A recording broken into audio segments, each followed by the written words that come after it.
Hello, this is Ernest Osias, Director of Market Analytics with Woodall Risk Management. Thank you for joining us for our weekly technical overview of the grain markets. Before we begin, a brief moment to look at our market disclosure. This is a solicitation, and there is substantial risk of loss in trading futures and futures options. Past performance is not necessarily indicative of future results. Thanks once again for joining us for our weekly installment of the Technical Market Overview. We'll go ahead and begin. March corn is testing the upper end of the trading band upon which it's been in since November. Right now, we're looking at a trading band that has ranged from 361 down to 345 half. And if at the end of this week the market's able to close above 361, we believe the possibility of finally being able to break outside of this trading range may be at hand. Right now, we believe that resistance at 361 will continue to be strong, especially since as we look at the market, we can see it's very close to testing its one-by-one downside angle. Upon reaching that level, we believe that the market could very well make one more run to the downside, and after making a run to the downside to test support, at which point there we think the market can finally be on its way to making a potential run to the upside. As the month draws to a close, we believe that this would be the timeline where we expect a potential turn for the market, where the sideways congestion can finally terminate and the market can finally start to make its way back up. Support over the last 2 weeks has been right at the 347 half number that we've been discussing previously. And right now we can see overhead that the market now is touching up against our volatility bands. In doing so, we expect that an end band will perhaps post very soon. The market would then be poised for a potential correction to the downside. If the market is only able to make it halfway down inside of the trading range upon which it's been in, that would be stronger for it. But also the possibility of coming all the way back down to retest at 347 half is possible. So somewhere between 347 half to 350 is potential a buy opportunity for this contract, looking for a move on the way back up. Lastly, we do want to highlight the next projected turn date, which appears to land on February 8th. So somewhere early in February, we anticipate that the market could finally find its way outside of this congestion upon which it's been in. As would be expected, the May contract is trading in a similar fashion, looking to retest previous highs. Again, we have support right down below near the 355 to 357 number, and the market's moved up off of that level. Ahead, we can also see that our one-by-one downside angle as well as a two-by-one angle appear to be very good potential resistance overhead. As the market made its way to the two-by-one angle today, it came back down and actually ended up closing marginally lower. So from here, we're looking for resistance to hit, just like the March contract, and for the potential to find some support on this May contract near 360. The end band extreme actually did post for the May contract, unlike the March, suggesting that the market is now due for a potential pullback. So over the next day or two, even if the market were able to make its way up to about 370, we anticipate that a correction for at least 3 to 5 days could be on the horizon before the market starts to make its way back up. One thing of note that we do want to point out is the way the market found very good support right on top of volatility-based support. It has since made a higher low, and if it continues to operate in this fashion, we do think that some good strength could be ahead.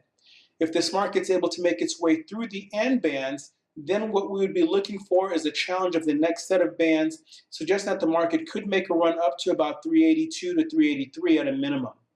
We'll continue to monitor through the end of this week, but right now the key level that we'd be looking for is to see the way in which the market moves through 370. If it's able to close at or near this 370 number at the end of the week, we do like the potential for continued strength. We had previously shared with you how critical the 980 mark for the July soybean contract was. And the importance of getting back above this number was critical to this market being able to make an advance. We can see here that the market did in fact regain that 980 number that we had discussed. And upon doing so, we've seen a very strong advance to the upside. In fact, over the last 8 trading days, the market has essentially been in a very nice upward projection, and it has now reached that target objective that we spoke about in the 1012 to 1015 area. The market is now squarely in that zone, up against volatility-based resistance. It's closing right across the top end of that range with the potential of continued strength. The market is due for a pullback, but what we would be looking for here is perhaps a pullback that comes in near the $10 mark. And if the market pauses or finds support near $10 and starts to turn its way back up again, the market could very well be well on its way to that $11 projection that we talked about previously. Here we can see where a potential time factor is lining itself up for a potential reversal, suggesting that today may be a very good top for the market, or the market may give us one more update tomorrow with the reversal and then potentially make its way back down. In doing so, we can see that our point of control lies at 1,950. If the market then makes its way down to about the $10 or $10.10 mark, again, we think very good support could rest here, from which point the market can resume what appears to be a very nice move to the upside. We do have the potential for overhead resistance at about 1025, and so we would not be surprised to see the market come up to about that 1025, 1026 number on Friday, and then perhaps give us a few days to the downside in terms of reprieve or correction. In our previous discussions, we talked about the importance of the 424 number for this particular March wheat contract. We can see at this 360-degree mark that the market came in and gave a nice test of this level, and our suggestion was that the market needed to regain this level if it were to be able to find some legs. Additionally, we talked about how the big move down after the January 12 WASDE report gave the market a very good scare, that as long as it did not violate the previous low, that there was still a good chance that our cycle projections for the market to move up were still in play. That's exactly what we're seeing come to fruition at this time. The market held on, did not break that previous low, came back up, found marginal resistance at that 424, broke back below, and then has since really rocketed back up from there. At this point, we're now looking again at our minimum price objective of 445 for potential price movement. And as the market continues to make its way higher, we anticipate that continued action to the upside could very well be on the way. One of the things that has been helping for this market is that the US dollar has found some weakness, as we've been talking about before, and the prospect of increased competitiveness for exports is now very much in play for US wheat.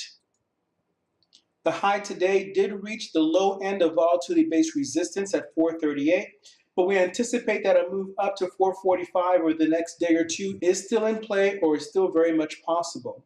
We can also see where our volatility bands are coming in and dropping to the downside a bit, but again, we do like very much the possibility of this market reaching 445 perhaps sometime tomorrow or early next week. The movement on the US dollar has been poetry in motion. We can see now where we had given a projection after this market had had a very nice waterfall move to the downside. Shortly thereafterwards, it gave us a bit of a consolidation, and that consolidation was essentially a distribution pattern upon which the market then turned around and gave us another waterfall movement to the downside. It gave us another distribution pattern shortly thereafterwards, and as we discussed before, our minimum price objective of about $88 is very close to being met. Part of how we'd gotten this calculation is we looked at what the market had done previously. We took a measurement of the previous leg coming into this move to the downside, and then we took another measurement of a one-to-one correspondence that landed right at $90.36.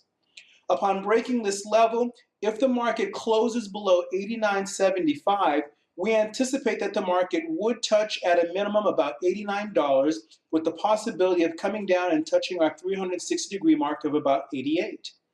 As we can see, the market's moving very nicely in said fashion, and we do believe that this minimum price objective of $88 has a high probability of being met. This weakness in the US dollar has been particularly helpful with the prospect of helping US exports become more competitive in the global marketplace, giving US commodities the potential to actually rise from current low levels that they've been at.